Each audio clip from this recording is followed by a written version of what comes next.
Cloud, ready. Okay.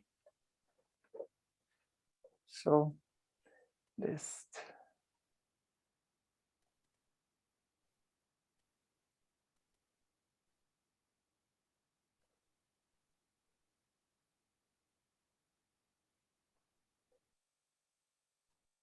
sorry.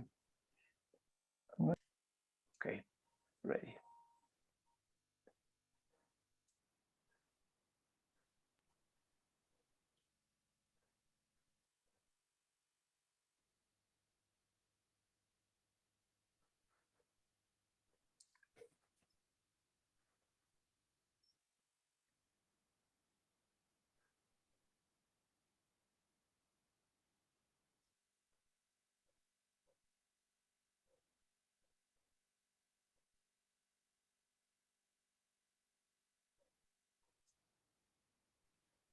Okay, welcome to our presentation. We're going to be talking about the benefits of play for young children, and we're very excited to share this with you today.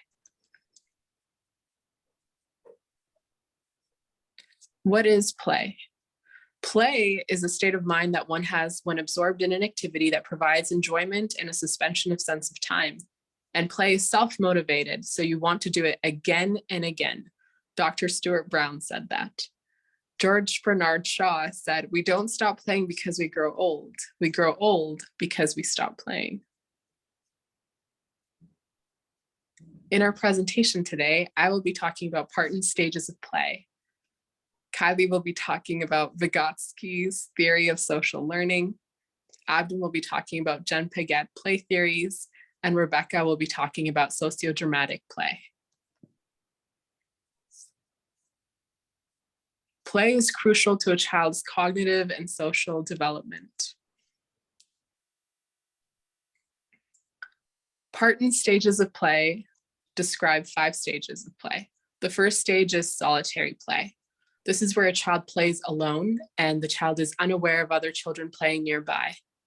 As you can see, this child is very happily playing with his dinosaurs and his cow. The second stage of play is onlooker. This is where a child watches other children play. The third stage is parallel play, where children play in similar ways, but they're not playing together. Just like the little girls, they're playing with the blocks and they're playing around each other, and they're essentially doing the same thing, but they're not playing with each other.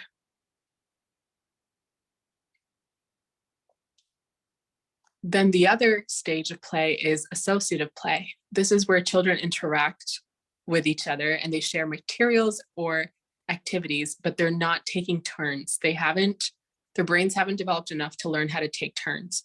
The children in this picture are playing with sand and they are sharing the sand. They may all use the pail and the shovel, but they don't know enough to take turns and to coordinate that. The last stage is cooperative play. This is where children play together and they create dramas and they take turns. They use teamwork to build something together. Just like in this picture, the 2 boys are building this little beautiful masterpiece on the sidewalk together. They're working as a team to do it, and they're taking turns to do it. They have a goal in mind.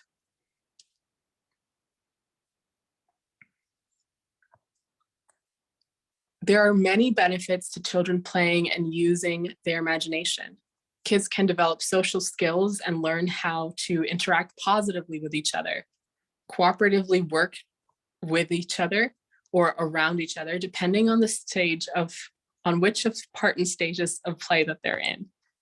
They can develop leadership and teamwork skills. They can play and use their imagination, which can also be used to regulate their nervous system and regulate their emotions. It can be used as a healthy tool to process and cope with life, stressors, and explore new ideas in a safe environment.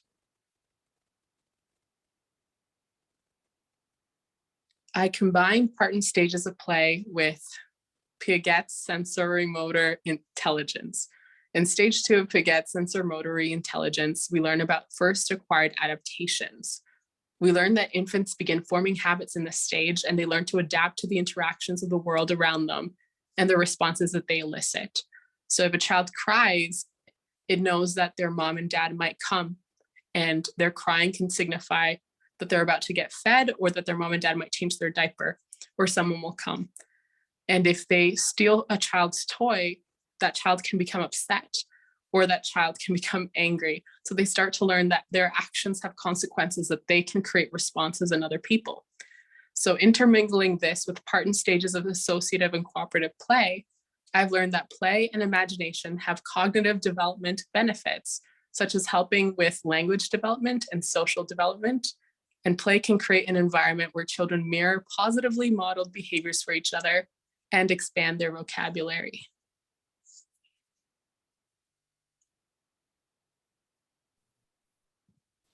Vygotsky's theory of social learning. Lev Vygotsky was a Russian psychologist who was born in 1896. He was quoted as saying, "In play, a child is always above his average age, above his daily behavior. In play, it is as though he were a head taller than himself." Lev Vygotsky was known for his work on psychological development in children. Elena Bedrova and Deborah Long wrote a journal about Vygotsky's findings in 2015. They say, a well-known, often quoted passage from Russian psychologist Lev Vygotsky states, "In play, a child is always above his average age, above his daily behavior. In play, it is as though he were a head taller than himself, as in the focus of a magnifying glass. Play contains all developmental tendencies in a condensed form. In play, it is as though the child were trying to jump above the level of his normal behavior." They go on to say that the interpretation of this paragraph can differ depending on the philosophical orientation of the interpreter. Some adults interpret it as an injunction not to interfere in children's play, while others find this as a call to use play as an efficient vehicle to deliver academic concepts. Vygotsky theorized that cognitive development is deeply rooted in social contexts at every age. Vygotsky believed that children are naturally curious and that they are constantly observing everything in their environment. So, are children really influenced by their social surroundings? Yes. Have you ever heard a toddler ask why? That is because they are extremely inquisitive. They will ask you one why question, and every response after your explanations are only followed up with more whys. What they are really doing is searching for answers from a mentor. A mentor can be a teacher, a babysitter, nanny, a parent, an older sibling, or really anybody who is responding to a child's inquisition. According to Vygotsky, mentors should do the following: present challenges, offer assistance, add crucial information, and encourage motivation. With offering assistance, it is important to assist the child with their task without actually taking over the task. Show the child that he or she is capable of helping you or helping themselves. This helps the child be more self-confident and eventually more self-reliant. A 5-year-old has an attention span of 10 to 25 minutes, so it is very important to find ways to keep them engaged while they are learning. Here, I have provided a few ways to use fun games as teaching moments. Telephone. Telephone teaches voice regulation, being able to get a child to use their whisper voice and distinguish between inside-outside voices. Mancala. When I was in elementary school, I loved playing Mancala. It teaches numbers and strategy. Songs. Interactive songs are a great way to get children involved. Sing the alphabet or numbers, whatever it may be, because repetition helps things stick.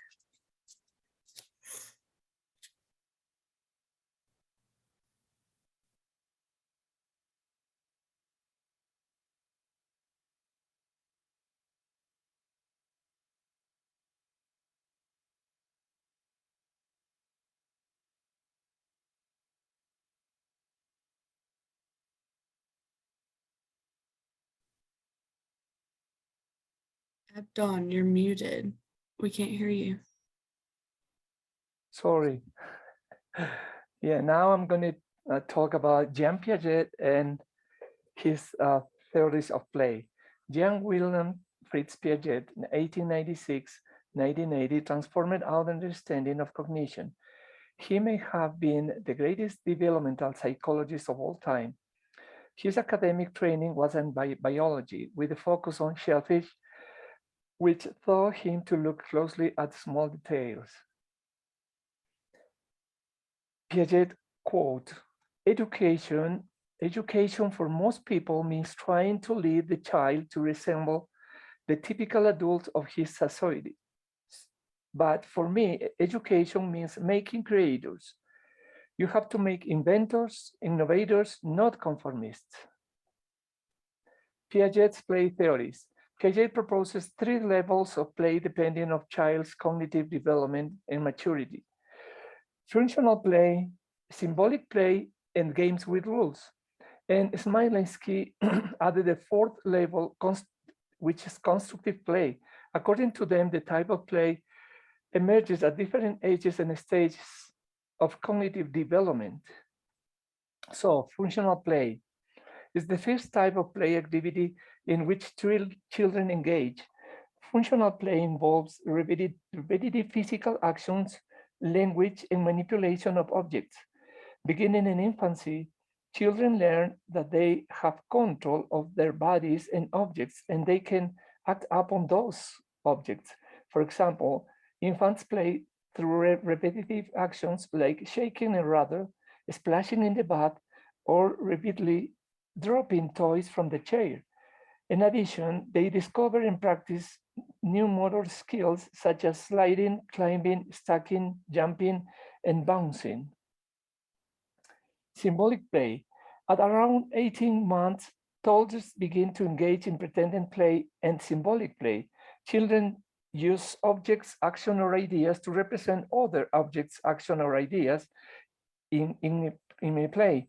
These activities may include pretending to be a baby, firefighter, or a monster, and make believe actions like driving a car by moving a pretend steering wheel or using a banana as a telephone.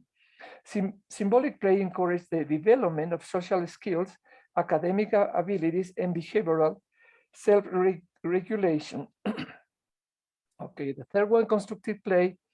By the age of 2, children progress from simple, repetitive, functional play to goal-directed.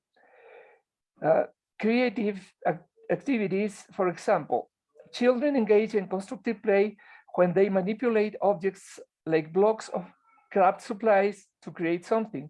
This type of play encourages planning, exploration, and discovery. Child Development Institute, 2010. For example, building with blocks helps children learn spatial relationships. Manipulating objects can translate into manipulating words, ideas, and concepts. This type of play prepares children for later academic, social, and emotional successes. And the final play is games with rules. The play activity has imposed rules that the player must follow at this level. Children must have the cognitive ability to understand and remember the rules. These games also require the children to self-regulate, curbing their desires and needs to adhere to the game's rules. Games with rules often need logic and order, and the children mature, they can develop methods and plan in their games playing.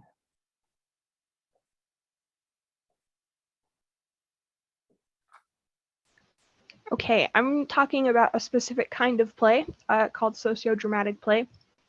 Children use sociodramatic play to explore and rehearse social roles, learn to explain their ideas and persuade playmates, practice emotional regulation by pretending to be afraid, angry, brave, or any other kind of emotion. They develop self-concept in a non-threatening context. As children combine their imagination with that of their friends, they advance in theory of mind, gaining emotional regulation as they do so. So what is sociodramatic play? This form of play usually involves developing and acting out roles, so pretending to be someone they're not, creating storylines, making up or improvising dialogue, interacting with their playmates, and directing themselves or their playmates. So any activity that involves playing pretend or using their imagination can be considered sociodramatic play.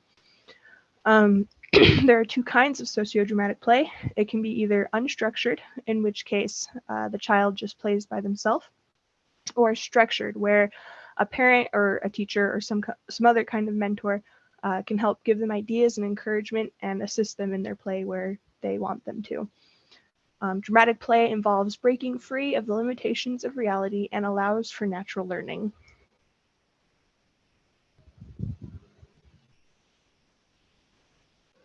Okay, so there are lots of different skills that children can gain from sociodramatic play. Some are language and movement. So they're able to practice learning language. They take on various roles and use their body to act out different things to learn movement. And they deliver improvised dialogue. They also learn fine motor skills.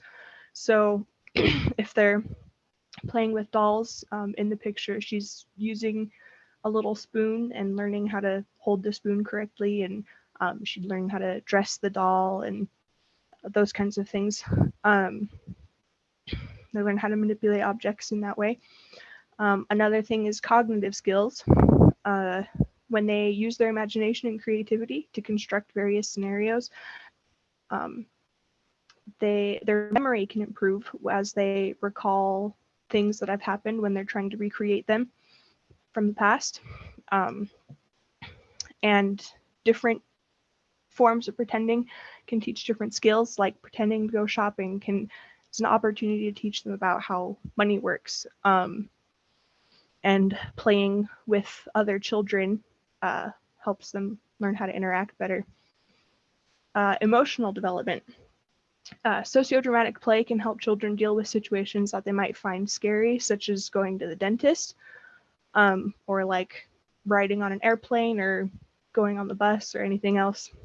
Acting out that scenario in a fun and safe environment can make the real thing less frightening for them. So that can help them in that way. Another one is imagination and creative thinking. So being able to use their imagination to play and recreate different situations helps them develop their imagination. So sociodramatic play is a fun, effective way for children to hone their important life skills. Okay, sociodramatic play can help kids out with literacy too. It provides opportunities for them to use reading and writing in real life. For example, like when they play hospital or restaurant or grocery store, there are lots of different things that they have to write, like if they're writing out menus or signs.